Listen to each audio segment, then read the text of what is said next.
The following program is a presentation of Jez Sports.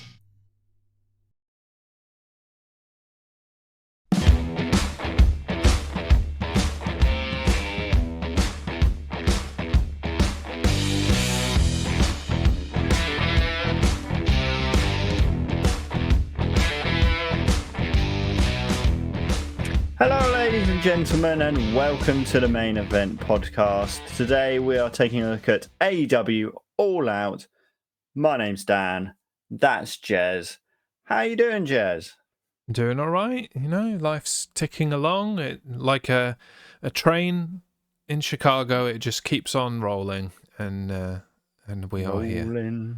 Yeah, I'm quite proud of this. I got to say. Yeah, it is very good.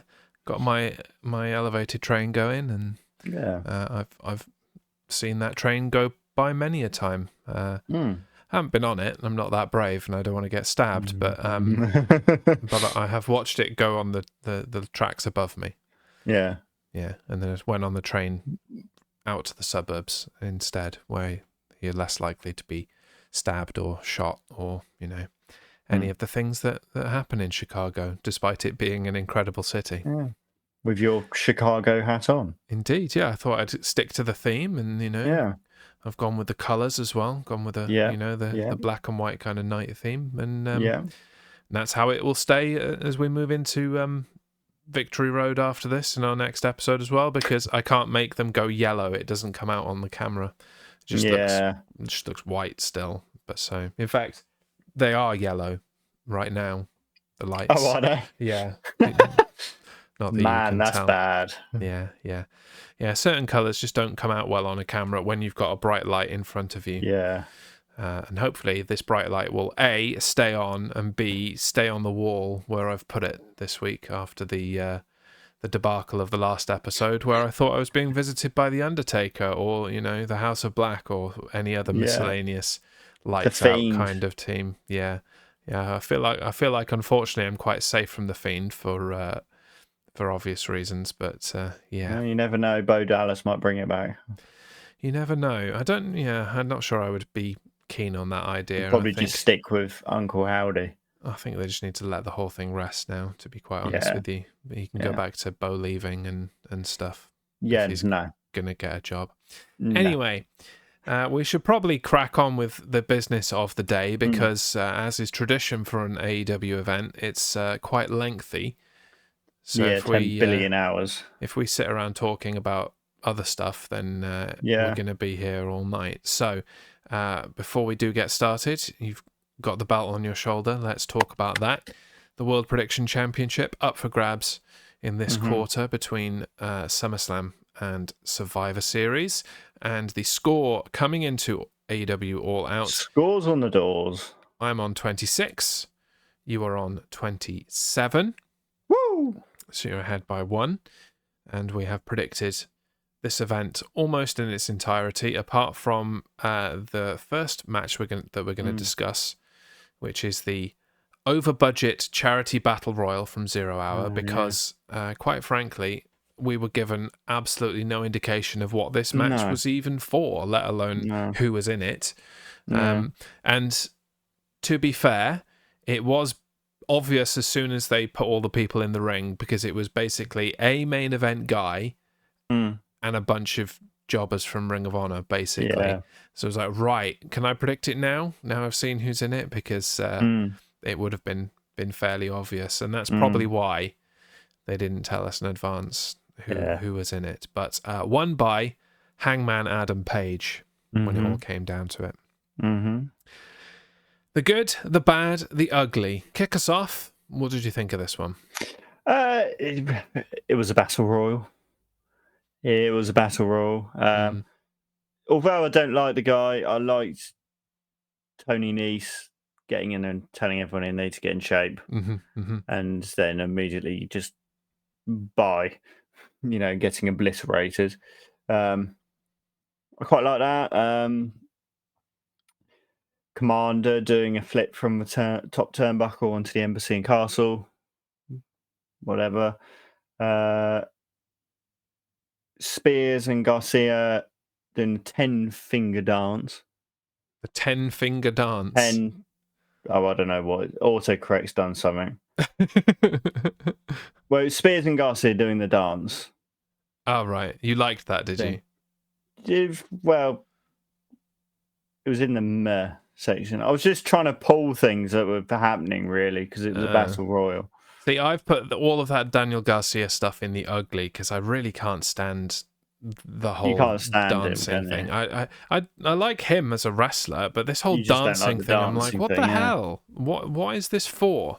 Yeah. I get that you're like, a sports entertainer, not a wrestler, but you've left the Jericho Appreciation Society now, so can we stop with the dumb dancing? It's just irritating, and not even in a way that gets you booed as a heel. It's just generally irritating, and I'm just gonna not watch your matches anymore. Yeah. To be honest. So yeah, in the ugly, I've got Daniel Garcia's dumb dancing. Yeah. And Daniel Garcia dumb dancing up the ramp after being eliminated. Oh yeah, I forgot that bit. Even lamer than it happening in the ring. That was just unnecessary. Yeah. Yeah. Apart from that, I haven't got anything else. No, the only other good I have is the boys putting Dalton Castle back on the ring apron. Oh yeah. But then when Cool Hand Ange fell on them, they carried him around and then put him down on the floor, which was just comical. I quite enjoyed that. So that was fun. Yeah. But yeah, it was a battle royal, and it was just an excuse to give some money to charity, I guess. Yeah. Fine. Yeah. I mean, you could have just given the money to charity and just sent Hangman out there with a giant check instead. That probably would have been better than watching Daniel Garcia dance, but whatever. Can't have it all. So yeah, we didn't predict that one, so we put a pin in the start of our predictions. We did predict the next match, though, a proper match in the 0 hour pre-show. Hikaru Shida, Willow Nightingale, and Sky Blue versus Mercedes Martinez, Diamante, and Athena. Not a huge amount to say about this one, actually, as I, say that the wrestling got started in this match. It was a match that happened. Yeah, I didn't actually have anything put down because it was just there. Yeah. And the only good that I have is not at all really related to the match itself. It's just a general good, and that is Diamante finally getting some TV time. Yeah. Yeah. She's great. She's been ready for the big time for ages. She was brilliant in Impact Wrestling years ago during the height of LAX. So so it's good to see her getting some TV time. But yeah, other than that, it really came and went, and didn't really help me stay awake because I was trying to manage all of All Out, which I did. You did, didn't you? I'm fairly impressed with myself, but also impressed with myself for correctly predicting this one. Hikaru Shida, Willow Nightingale, and Sky Blue. Less impressed that you also predicted it correctly. So we'll both get a point there, and we will begin the show as the ones. We the ones. Next up, the AEW Trios titles. The Acclaimed and Daddy Ass versus Jeff Jarrett, Jay Lethal, and Satnav Singh. Satnav Singh, Mr. Tom Tom. Over to you. It was a fine match. It wasn't anything to shout about, I don't think. It was fine. I quite liked Karen Jarrett getting involved, as she does. I quite liked, although I'm not that keen on Aubrey, the ref, Aubrey shoving Karen, getting a bit fighty with Karen. I mean, she had to do something. She wasn't actually refereeing the match, so she had to do something at some point. I just hope this doesn't lead to Aubrey fighting Karen. I think it will eventually, yeah. Jesus Christ. And also the guitar. Getting smashed. Yeah. Great. Love a bit of guitar. Yeah, you love a bit of guitar, always when it gets smashed. Love it. And even my girlfriend reacted in the perfect way of when it got smashed. She went, oh! Like that, which is like, oh, that's perfect. And Aubrey just being Aubrey was on the downside. She wasn't really controlling much. No, and I've got a direct ugly related to that guitar shot and everything. The thing itself was great, but then Dennis Rodman decided to just hang out in the ring with a broken guitar in his hand. And Aubrey Edwards just, surveyed the situation, was like, this seems fine, and just kept going and didn't disqualify or anything like that. Yeah. I'd have just disqualified there and then as the referee, call an audible, and wouldn't have changed the outcome, really. No. So who gives a damn? But the only other thing that I liked about this was the fast choke slam from Satnav to Bowens. It was just really quick and sudden, quite like that. Why was this on the pre-show is my bad. You brought in Dennis Rodman to be, on Collision in the pre-show rather than on the pay-per-view. Because reasons. He seems like a draw, especially in Chicago. So you've got a lot of people in the building from Chicago, I get that, but do you want the rest of the city to buy the pay-per-view at home, or do you want the whole city to hate you after you fired CM Punk? I mean, yeah. We were there already, weren't we, at this point? He'd been fired like the day before, and Tony Khan did his thing on Collision.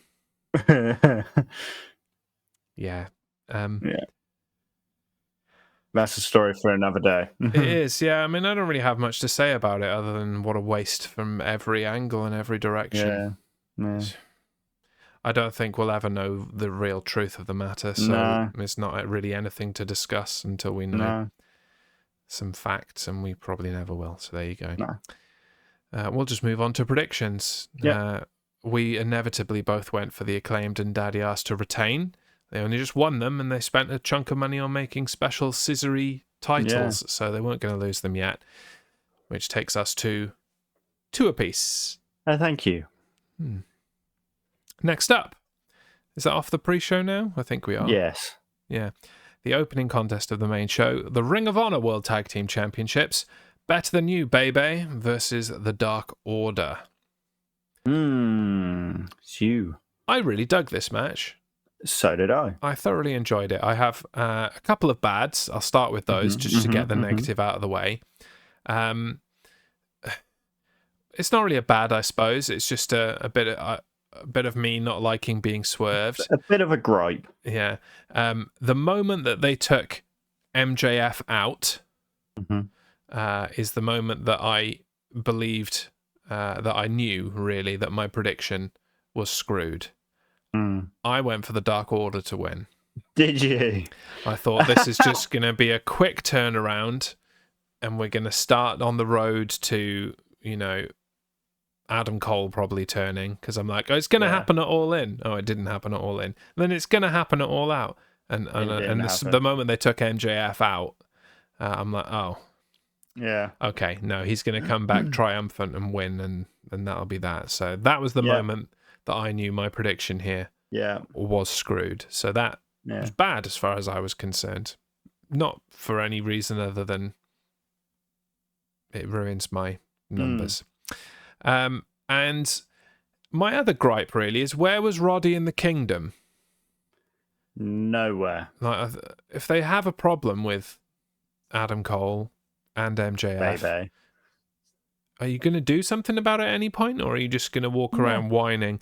I really don't like this new Roderick Strong that just wears a neck brace and whines. It doesn't do it for me, really. And I wasn't all that kind of enamored with the dude in the first place, if we're being honest. He's fine. He's a good wrestler, but he lacks charisma, and making him whine constantly and cry about the fact that his friend's hanging out with someone else is just a bit of a dull look, really. But anyway, that's the bad out of the way. Goods. Same as All In. Calling for sportsmanship, MJF, and then a poke to the eye. Yeah. It's beautiful. Just love it.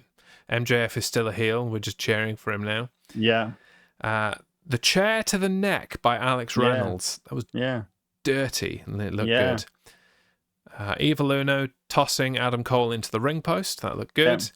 Adam Cole's brainbuster onto his knee. He did a brainbuster, and then I can't remember who it was that he did it to. I think it was Reynolds, but I could be wrong.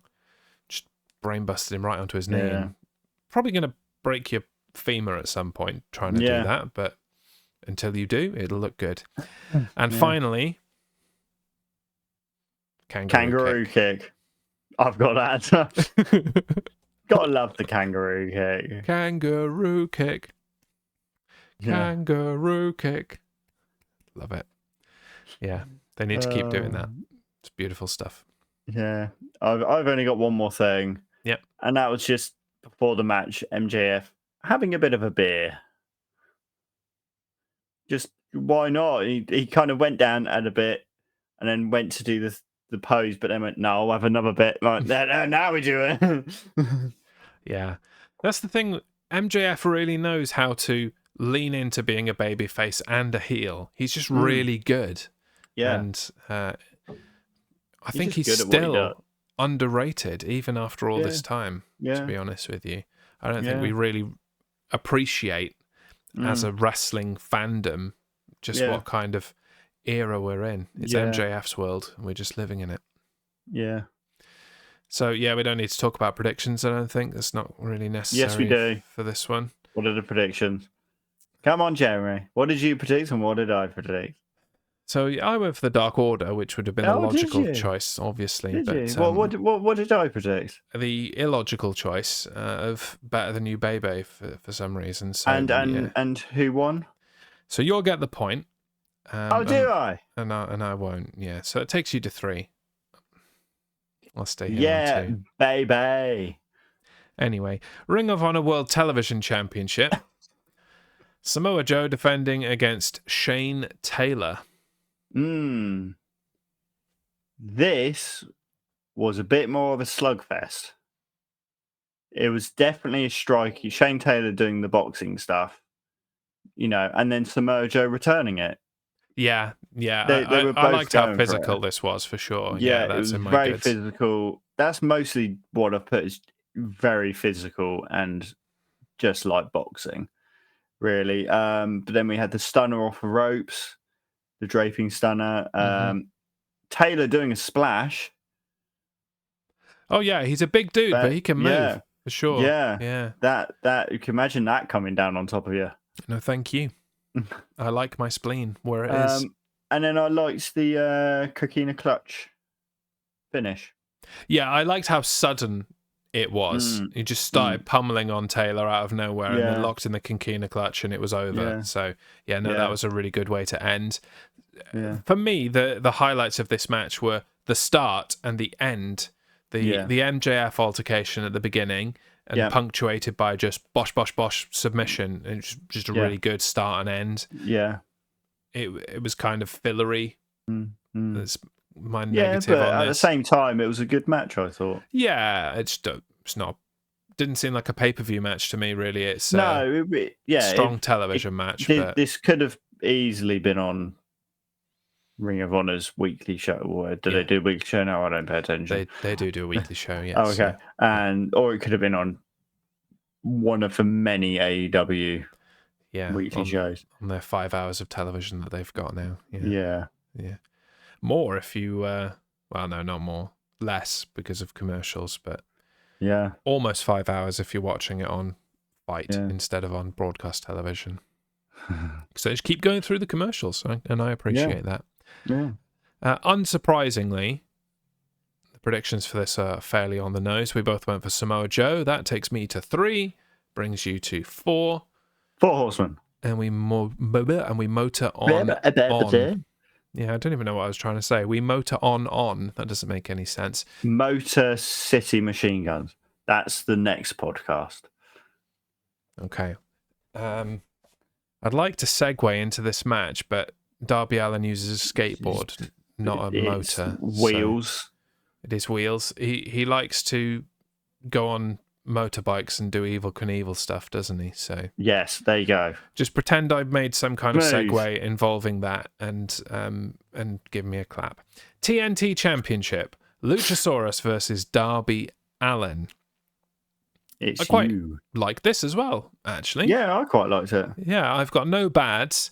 The only ugly I have was just one of those cringy kind of moments where a move looked a bit too snug, and it's the Allin German suplex on the top of his head. I'm like, Yeah, I've got that. And Like, that ugly, yeah. can we not do this stuff? Yeah. Please, it's just not necessary.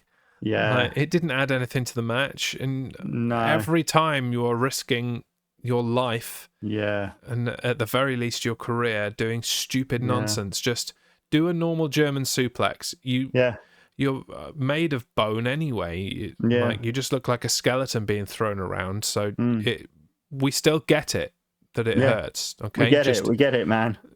We know how hard you are. Just look after yourself, Darby, for God's sake. But the many goods of this match. Putting the steps on Darby and then walking up them.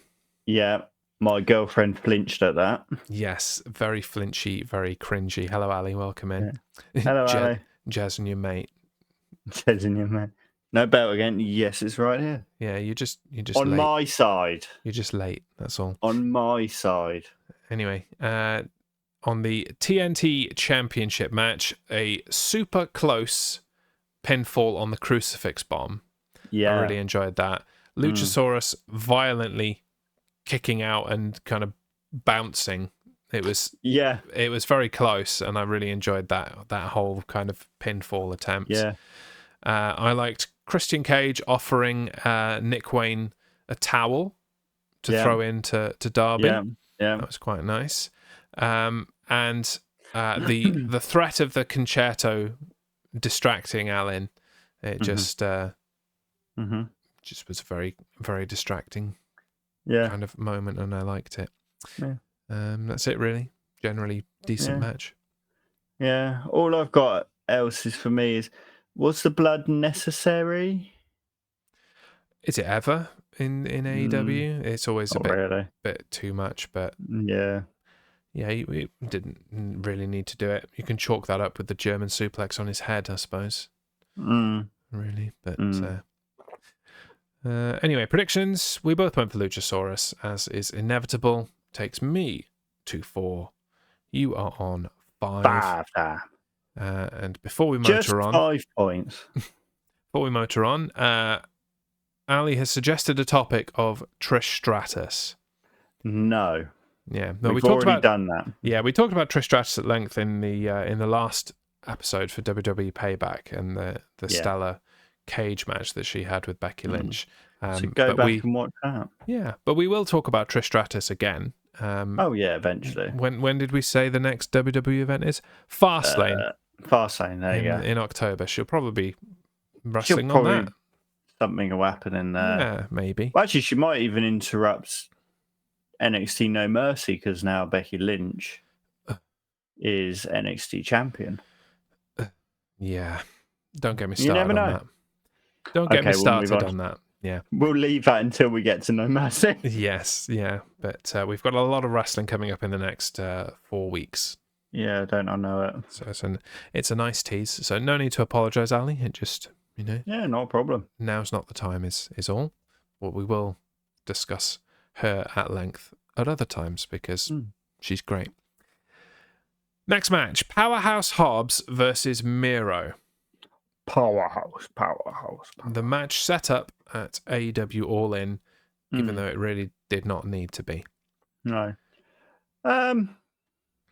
This was all right. I felt like this was a little bit of a palate cleanser.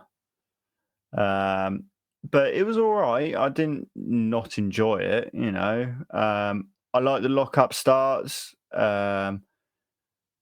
As my girlfriend described it, there's going to be a few moments throughout this, which is my girlfriend describing things or my girlfriend coming up with quotes. It's quite nice sometimes to watch wrestling with somebody who's not into wrestling, just because you get reactions that are new and you weren't expecting. Yeah. So she described this as two big slabs of meat colliding. And pretty much that's how the crowd in Chicago described it, if we're being honest. Yeah, I was like, you're about right there. I did have that slap that meat chant. Mm-hmm. Yep. The ring bouncing whenever they did a big move, because it bounced quite heavily. Hobbs attacking from behind after it, and also CJ Perry. Did you like CJ Perry arriving, did you? No, I'm just asking, what did you think? She was there, wasn't she? She certainly was there. She was there. She had a low-cut top on. I mean, I've got the internet. I've seen it all before, but yeah, great. Revealing a bit too much about yourself there, Jeremy. Hey, if you as a female wrestler is going to put that out there, I'm going to look at it. It's just a fact of life. Yeah, she's there. Yeah. I'm interested somewhat to see how this story goes, but yeah, she's being all American, so it's not as interesting. I'd rather she was like, I don't know, instead of CJ, like whatever characters they have in the Russian Cyrillic language, like Juk Perry or something. I don't know. I don't do Russian, but yeah. Shh, Karis will hear. Karis, my wife, that is. She saw them too, mate. Don't worry about it. She saw it all. She was there watching. Everybody appreciates the female form, and everybody loves the Acclaimed. Yes, so back to the match. I think the highlight was really the crowd. Yeah. So, in addition to what you said, the crowd chanting "meat" after every strike. They were just like "meat, meat, meat." Yeah. That was funny. The chant of "meat forever." Yeah. I did like that, and I really liked how they segued the "meat forever" chant into advertising AEW Fight Forever. I'm like, that's a great bit of producing. Like, good bit of producing. That was somebody backstage going, "Oh, they're doing a forever thing. Quick, I'll put up the advert for Fight Forever. You talk about it." And it was just well produced. I really like that whole thing. That's the sort of thing you would say. Exactly. Yeah. You would be there on it going, "Quick, talk about the thing. Quick, talk about it. It's time. It's time. Quickly, before the moment passes." So that was good. And then the final chant that I enjoyed was "Holy meat." Yeah. Holy meat. Holy meat. And it certainly was meat. If you had to sum up this match in one word, it would be meat. Meat. And the meat did not end when CJ Perry turned up. No. And I'm sure she went home and got some meat afterwards as well. Yep. And I'm sure a lot of people were beating their meat. Well, there goes our family-friendly tag for today. Hey, they just went home and made burgers. Oh, I see. Yeah, like smash burgers. What were you thinking? Nothing, dear. Shall we move on? Yeah. We both went for Miro in the prediction championship, so that takes me to surprise. 5 and takes you to 6. I do feel like it could have gone either way, but Miro's been gone for ages and needed the win more, frankly, and they tend to do that. Oh, boy, I've just seen the next match, and you get to talk about it. Oh, great. Yeah, because I didn't fall asleep during this one. I didn't. TBS Championship, Chris Statlander versus Ruby Soho. What was that I just said? No, I did fall asleep during this match. And I'm not sure that's necessarily a statement against this match, but it does mean that I have very little to say about it. A highlight for me was that Tony Storm cost Ruby the match, and Saraya got all annoyed about it. In her British northern accent. It's not northern, it's Norwich. It's north of us. Well, yeah, but everything's north of us, mate. We we each live in like the most southerly point you can. Just granted, you're further west than I am, but like yeah, we're still very south. It doesn't get much more south than either of the places that we live. So yeah, there's a reason that both of the towns in which we live were major like Saxon strongholds. Yeah, over the course of history, because Normandy for me. And it was the capital of England at one point. It was where the king lived, yeah. But it wasn't the King of England, though. It was the King of Wessex. It wasn't the capital of England. It was the capital of Wessex before there was an England. Yeah, but it's still the capital of Wessex. It's just a and county. We've got the round table here. Have you? Yeah. We actually do. In all seriousness, we actually do. I thought that was in Cornwall. No, we've got it here. Oh. What's in Cornwall then? Oh, the sword. Is it a sword? Is Excalibur in Cornwall? There's something in Cornwall. Because that's where his like main castle was. Arthur, this is that we're talking about. Yeah. Well, no, Arthur was here as well. We've got a statue of King Arthur. Yeah. We'll talk about Winchester, by the way, for anybody that doesn't know where Dan lives, with the capital of Wessex, which I'm sure everybody knew that as soon as I said the capital of Wessex, they dipped into their, rich history and was like, oh, yes, and they must be talking about Winchester. Yeah. That was the capital of Wessex. Yeah. Can I just say, this shows how interesting this match was. I mean, I am a bit of a history buff, so I would much rather talk about especially Anglo-Saxon history than Chris Statlander versus Ruby Soho. And I like both of those wrestlers. Just this match came and went. You got anything to add? Do you want to talk about York or no? Okay. No. Anything about the match, I suppose?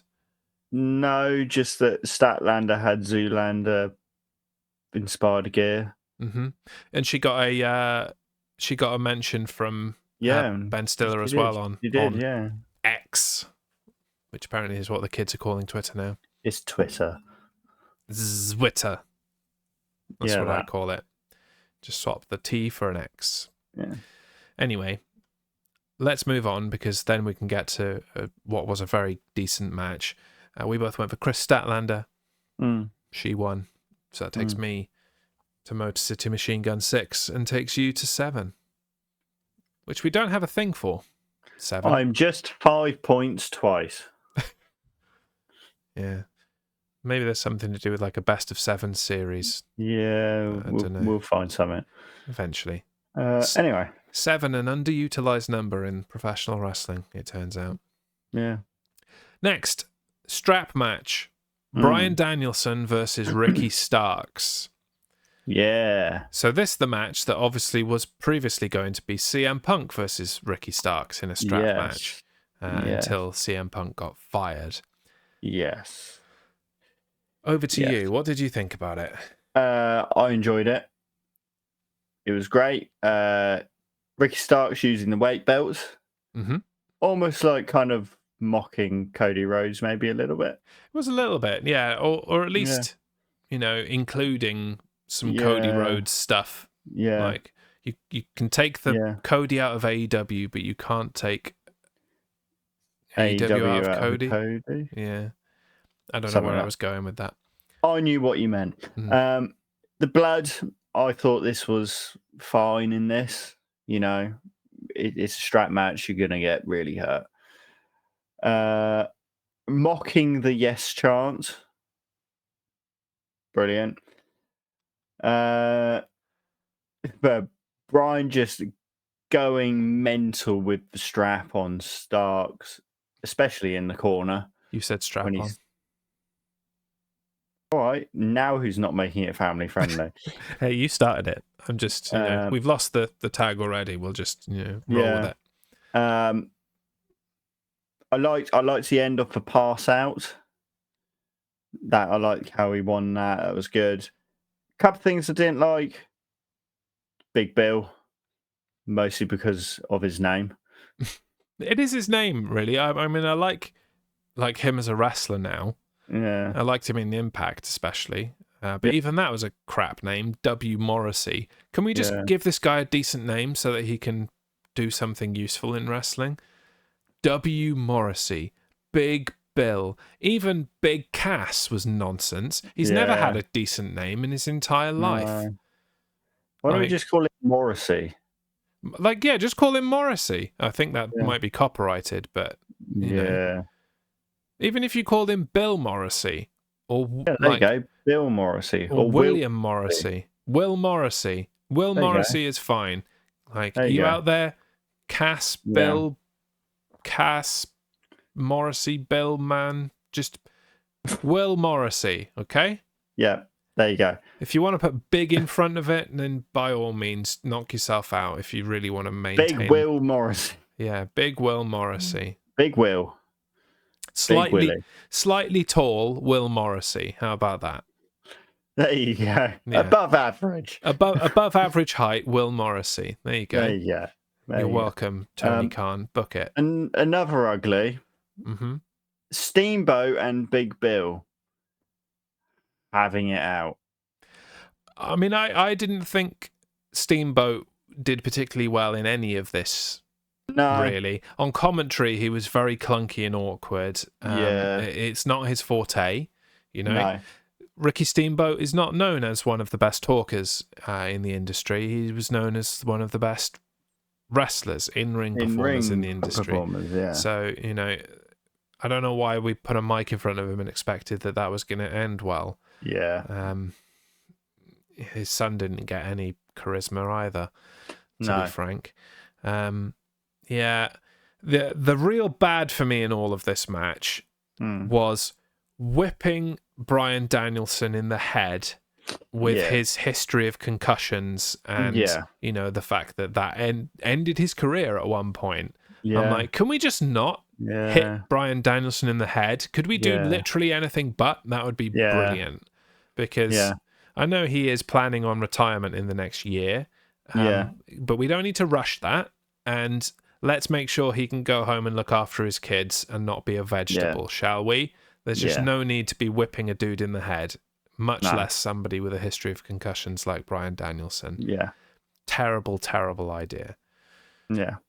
The goods for me, Starks jumping Bryan Danielson before the strap was on. That was good. The brutal whips with the strap when Starks was trapped in the turnbuckle. And as you mentioned, the refusing to quit and passing out. Yeah. It, like, tapping out wouldn't have been consistent with the cockiness that we've seen from Starks since winning the Owen, as the kids say. Yeah. So yeah, I like that ending. It was a decent ending. Yeah. But we all knew that Bryan Danielson was going to win, which is why we both predicted such. Which takes me to 7 and takes you to double 4 Horsemen. Yeah. Or there you go. The group in Impact used to do that more, didn't they? With the two, did they? Fortune used to do that more. Yeah. So Fortune then. Yeah, that might be Fortune.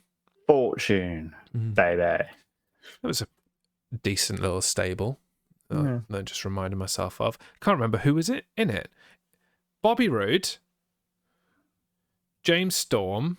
Yeah. So yeah, you know, as a tag team, they were in it. Yeah. Who were the other? Was AJ Styles in it? Must have been. Was he? I don't think he was.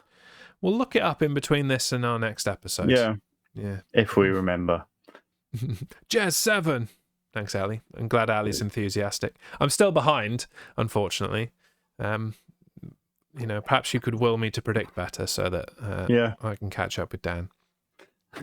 Next up, Kenny Omega versus Konosuke Takeshita.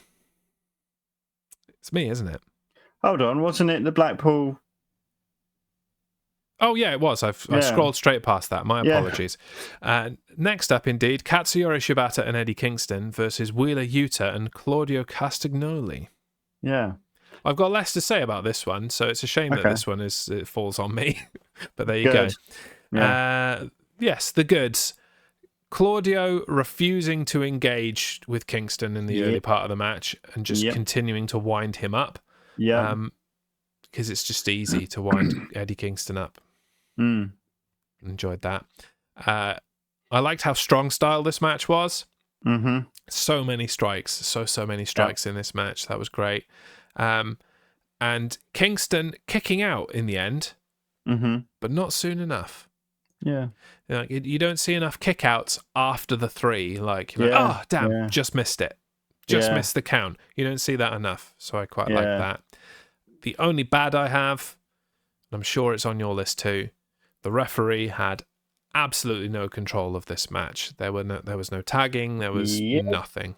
It was just free for all. Might as well have not been there. Yeah. Yeah. Nothing to add for you, is there? No. Yeah, it wasn't quite as good as I was expecting this match to be. No. I feel like, again, this was like another palate cleanser. No Spooner is in there. Well done. Yeah. Yeah. And it didn't really go the way that we predicted either, because we both went for Katsuyori Shibata and Eddie Kingston, and the BCC won. So I'll stay on 7, and you can stay on 8. I'll stay on Fortune. Now we move to Kenny Omega and Konosuke Takeshita, and it's over to you to list everything on my goods. I challenge you to list all of my goods. First off, Takeshita needs some new music. Well, he needs music rather than needs music. Yeah.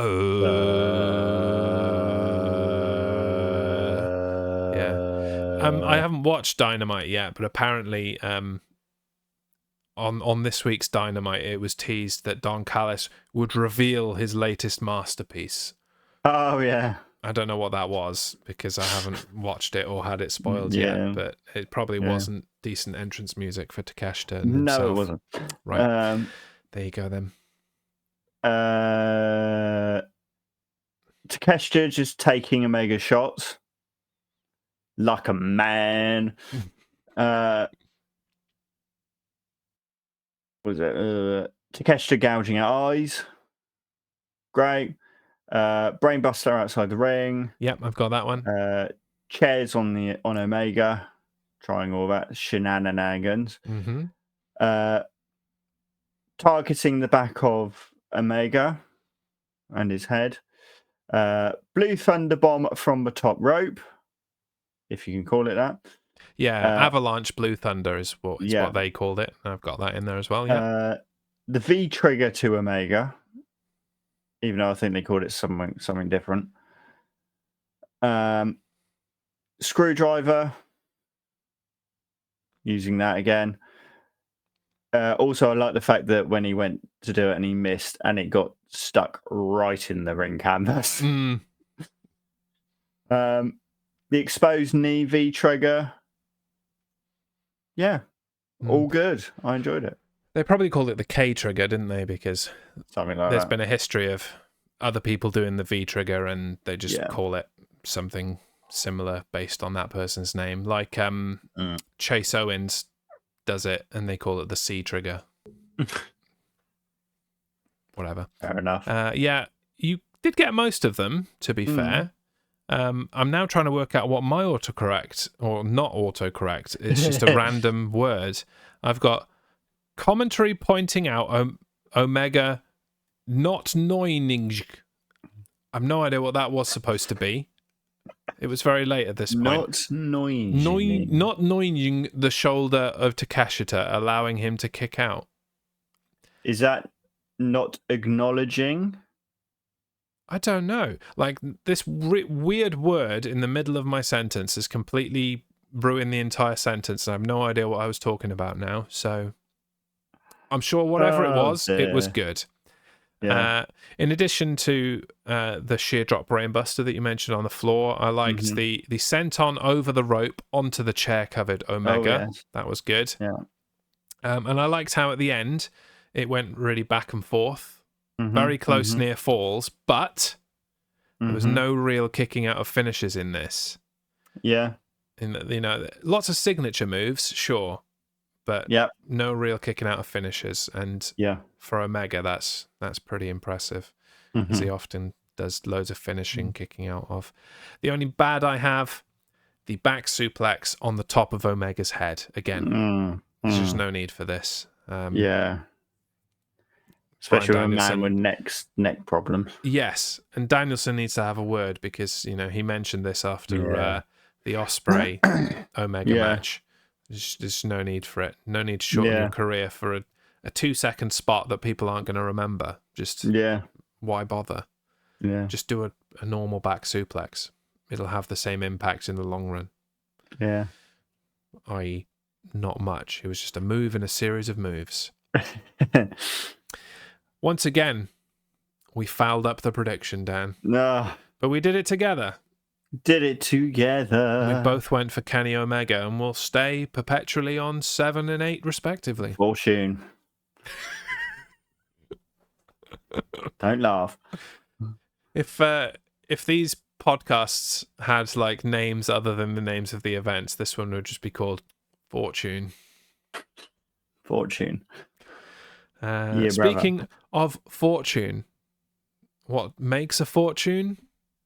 Gold, baby. Bullet Club Gold versus FTR and the Young Bucks. Yeah. For some reason. This is you. Oh, great. I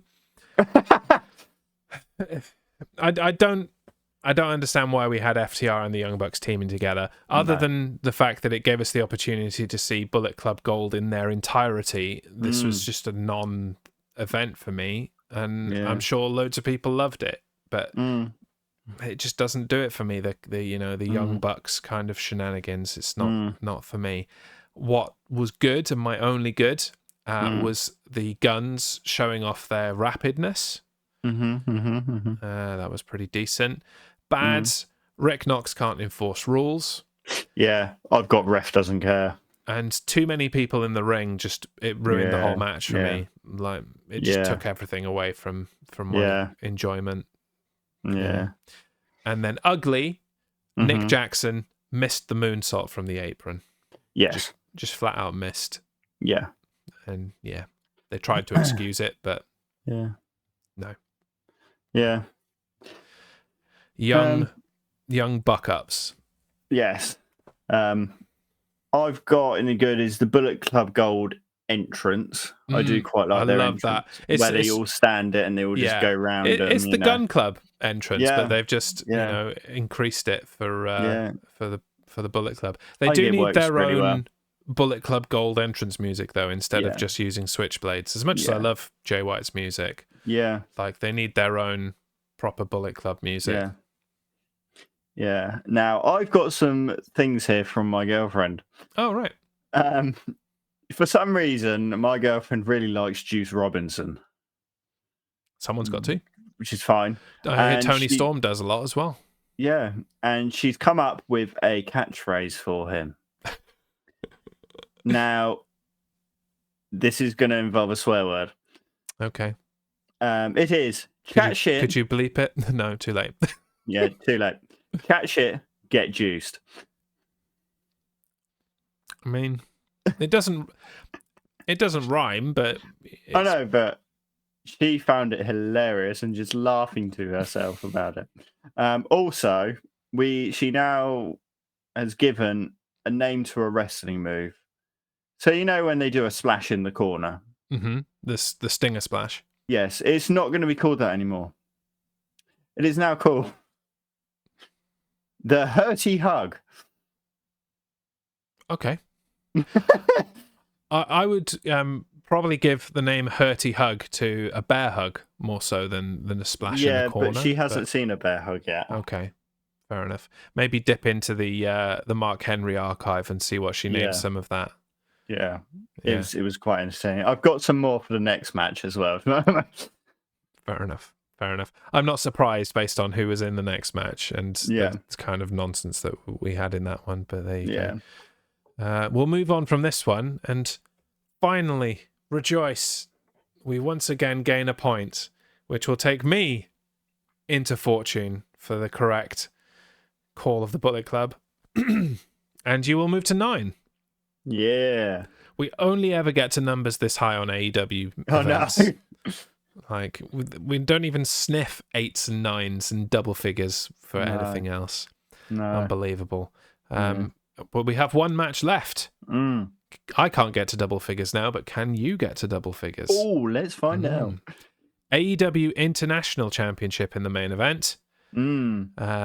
I've renamed him, speaking of, just giving things names. Blood Orange Cassidy versus Jon Moxley.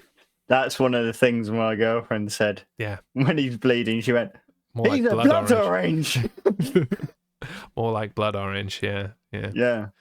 No, I was quite proud of that, but if other people have thought of it, it's not quite as special, I guess. Never mind. Yeah. Get out.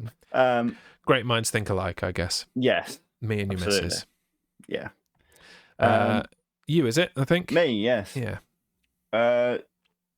So I liked how Mox wasn't letting Cassidy put his hands in his pockets.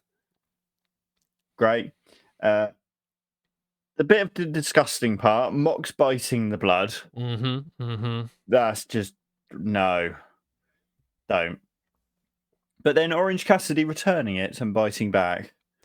The thing is, this wasn't billed to be a, no DQ match at all, was it? Yeah. No. And does biting not cause disqualification? Does that not a thing? No. Apparently not. All right, then. I didn't notice who the referee was. Was it Rick Knox? I don't know. I don't pay attention to referees after Rick this doesn't point. care about the rules, Knox.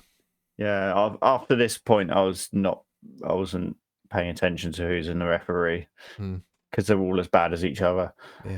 Yeah. Beach break onto exposed floor. Yeah. Okay. And then I've got a bad kick out of Death Rider. Yeah. Yeah. Yeah. And also, my girlfriend said, as soon as Orange Cassidy started bleeding, apart from a blood orange bit, she went, he's peeled.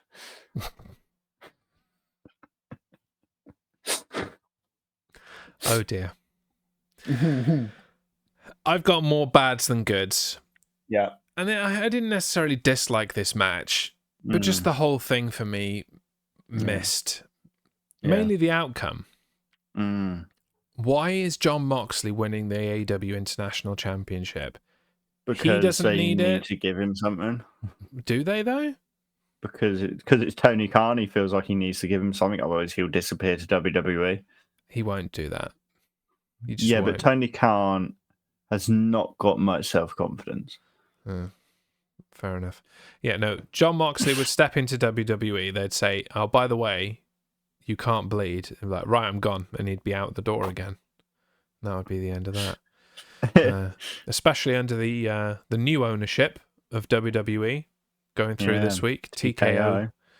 The new holding company that is WWE and UFC. They are now one company. And, fun. I'm sure we will face the consequences very soon. Anyway, I don't think blood was necessary in this match. No. No, I feel like it would have been better without the blood and just given Mox a chance to show how good an in-ring performer he is, because he is, and how technical and all that he is. The blood took away from that. There were no count-outs at all in this match. Just very selective. They spent loads of time outside the ring. Yeah. In addition to kicking out of the Death Rider, I don't like how they have gradually, over the course of the last few months, devalued the Orange Punch. Yeah. They have explained it with, Orange Cassidy has wrestled a lot and he's injured his hand, and his hand is weaker now than it was before, but I just don't like the devaluing of a finishing move. Yeah. Really. Especially when they didn't really replace it with something else. They just had him do it more times. And meh. On the good side, though, to finish on a high, Jon Moxley's pile driver looked fantastic. Yeah. Really liked that one. This was a good match to get behind the babyface. Yeah. Which was, Blood Orange Cassidy. He was definitely the babyface in this one. And the high angle Death Rider to finish. That was fantastic. I really liked that. It was a good move. And again, would have been better if Moxley had just technically beaten the bejesus out of him instead of, bleeding and all that kind of stuff. This should have just been a real knockdown, drag out. Just a straight out match. Just a straight out technical strike fest. Yeah. Would have been better. And then it would have made a bit more sense, Mox winning. Yeah. But there you go. Yeah. And you will indeed finish on a high and head into double figures. For you went for Jon Moxley for the win. Takes you to 10. I thought they were going to continue the Orange Cassidy. Did you really? I did. I really thought that they were just feeding Orange Cassidy a high value opponent to really strengthen the championship. Yeah. Because, Orange Cassidy beating Jon Moxley to retain his title and continue that long streak would have really added value to that belt. Yeah. Instead, you're just giving it to Mox, and now it's just a belt. It's going to be bled on. There's going to be a lot of blood on it. Yeah. So that means that we finish AEW All Out with me on 8 and you on 10. And unfortunately, that means you go a little bit further ahead. Wee. Score to date. Drum roll, please. I'm on 34, and you are on 37. Baby! You snuck and got that. Yeah. Yeah. I'm like a ninja. Well, if you could use those ninja-like skills to close us out with a rating for this show, please. And I ask you, Dan, on this fine episode of the Main Event Podcast, Train and All, to give us a rating out of 5 meat chants. Meat chant. Holy meat, holy meat, holy meat. I did enjoy this. There was obviously a few matches where you were like, meh, okay, fine, palate cleansing, whatever. I didn't enjoy it as much as All In. I don't think anybody could, really. No. All In was fantastic. Yeah. I can't remember the score I gave All In. You gave it less than me. I think I gave it like 4.5, and you might have given it 4. I think I went 4, didn't I? Yeah, something like that. So I think I'm going to go 3.5. I think 3.5 is fair for this. They didn't do themselves any favours by having 2 events so close together. Yeah. And I did find it quite funny that in the press conference, Tony Khan was like, well, we tried to see what other companies do and not make their mistakes. I'm like, well, you clearly haven't watched Impact Wrestling and how often they have events so close to each other and it devalues them. Yeah. This is what we've got. This is how it's going to be. All In, All Out is going to be part of a whole fortnight going forward. So all out. That said, it was better than it had any business being for a pay-per-view that took place a week after a pay-per-view, and there was some really, really kind of high-profile matches. Yeah, the strap match, the Omega Konosuke Takeshita match was the culmination of a long rivalry. Yeah, got to see my Bullet Club Gold in its entirety. That was nice. So there was a lot to like about it, and not a massive amount to dislike. No, I only fell asleep once, and I managed to get all the way through the press conference, and eventually took my butt to bed at 7:00 in the morning when it was all said and done. You nutter. Yeah, and then I got up at 11:00, so I barely slept at all. Anyway, all that to say, I think I'm going to give this 3.75, 3 and 3/4. It's decent enough. Yeah. Better than some WWE pay-per-views. Yeah. So there you go. Now, we're not done for today. No. So if you are here watching us live, then do stay tuned. We'll be back shortly for Impact Wrestling's Victory Road of 2023. If you are watching on YouTube or listening in podcast form, just click that button, take yourself on through to the next one, as you always do for the next episode of the Main Event Podcast. So we'll be back in a moment, or, later today, later this week, if you're staggering the listening. I don't control you. You do what you want. Until then, I've been Jez. I've been Dan. See you next time. See you soon. Bye. Meet.